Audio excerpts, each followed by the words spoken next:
ملګرو ښه راغلاست.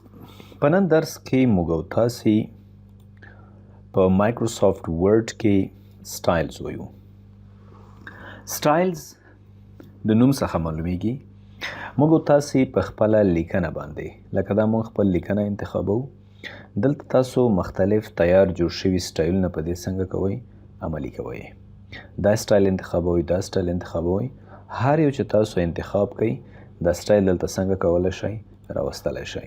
یا فرض کړه زه په دې لیکنه باندې یو سټایل اپلای کوم، ټایټل سټایل.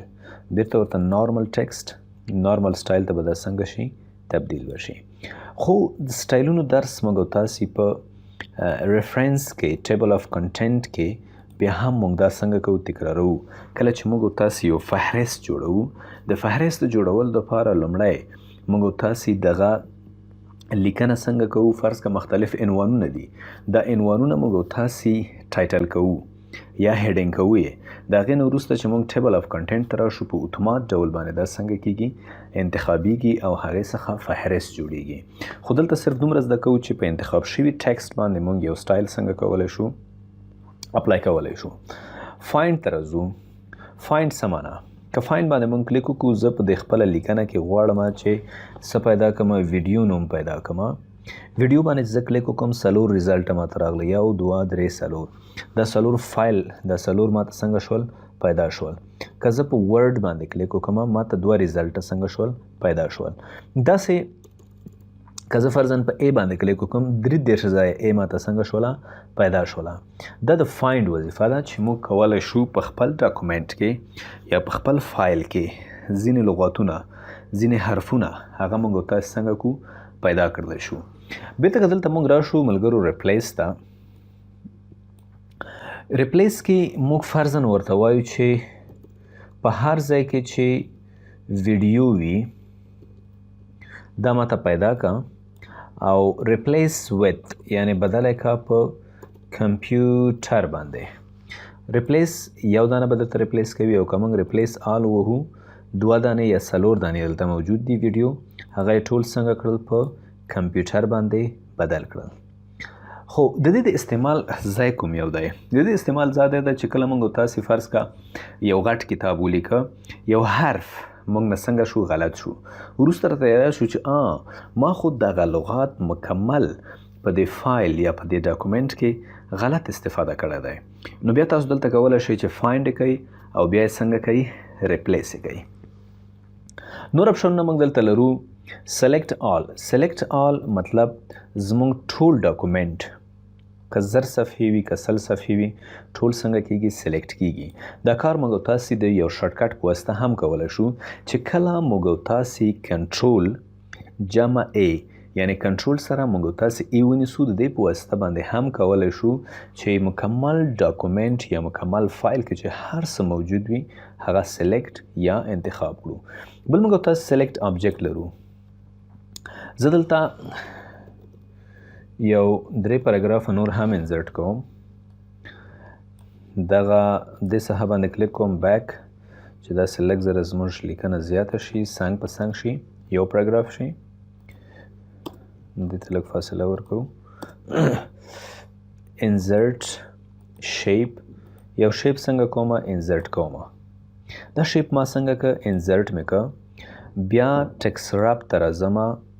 بیهایند ټکسټ د ټکسټ څخه لاندې کوم.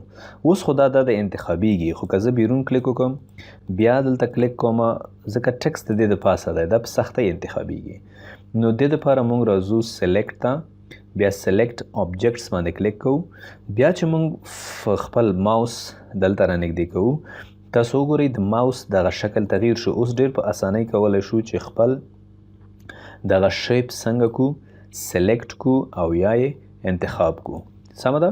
د دې لارې نه موږ دا کار څنګه کولی شو ترسره کولی شو. زه راځم ملګرو بیرته بیرون کلیک کوم. په خپل ټکسټ کې د ځینو ځایونو ته لږ زره فارمیټ څنګه کوم بدلوم. دې ته مې فارمیټ بدل که، دا هم انتخابوم، داسې فارمیټ څنګه کوم بدلوم. اوس دلته راځم سلیکټ ته. سلیکټ آل ټکسټ ویت سیملر فارمیټینګ. که دا زه انتخاب کوم زموږ ټول ټکسټ یا ټوله ډیټا څنګه کوي انتخابوي چې یو قسم فارمیټینګ ولري.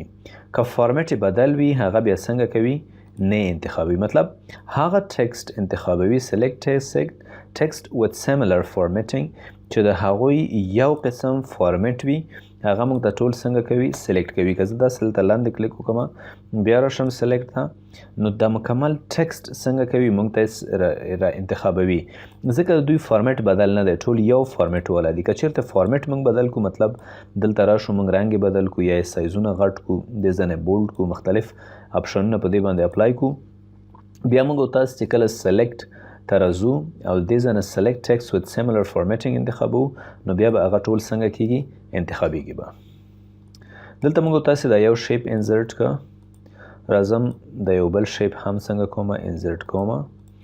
اوس راځم دلته select selection pane چې کله موږ تاسو راوړو دلته که څومره شیپونه یا فرضاً زه راځم ټکسټ باکس انسرت کوم هغه ټکسټ باکس وینئ تاسو راځئ یو تصویر راولو انسرت picture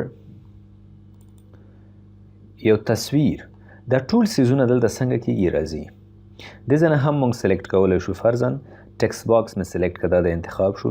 ریکټنګل 2 همدارنګه پکچر تصویر ریکټنګل 1 دا ټول څنګه شول انتخاب شو. د ځنه هایډ یعنی ښکاره کولی شو او بیرته څنګه کولی شو بندولی هم شو یعنی شو کولی شو شو آل یا هایډ آل ټول به موږ ته څنګه شي هایډ بشي. دا کار موږ د دې سره څنګه کولی شو ترسره کولی شو او دا کار ورباندې عملي کولی شو. صحیح ده. بیرته شو آل ټول به موږ ته څنګه شي ښکاره بشي یعنی دې ته سلیکشن پین ویل کیږي. موږ تاسې دې نه دا استفاده ترسره کوو.